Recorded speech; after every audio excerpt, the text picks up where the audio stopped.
정부가 일본의 부당한 수출 규제에 맞서서 세계무역기구 WTO 제소 준비에 본격적으로 나섰습니다. 일본이 대화를 통한 해결을 외면하면서 수출 심사 때 우대하는 100세 국가에서 한국을 제외하는 추가 경제 보복 조치를 강행할 것으로 보이기 때문입니다.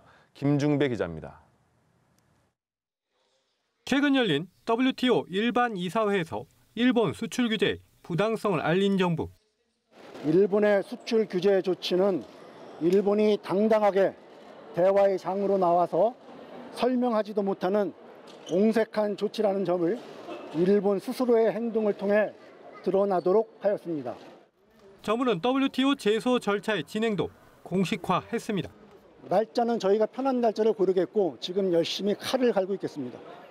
제소는 일본에 양자협의 요청서를 보내는 것으로 시작됩니다. 사실상 소장 역할을 하는 요청서에 입각해 양자는 2달간의 협의에 나섭니다.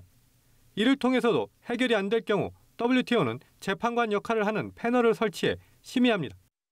1심 결과가 나오는데 대략 2에서 3년이 걸리고 상소심까지 가면 더 길어집니다.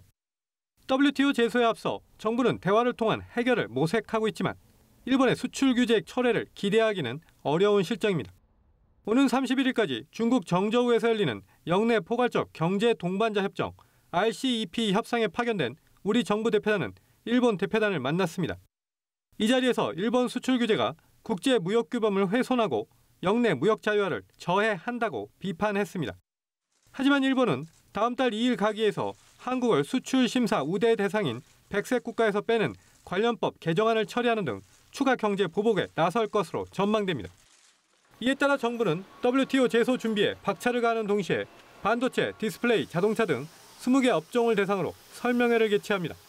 지역 순회 설명회도 할 계획으로 100세 국가 제외 시 기업 준비 사항과 피해 발생 때 정부 지원 방안 등을 알리는 자리입니다.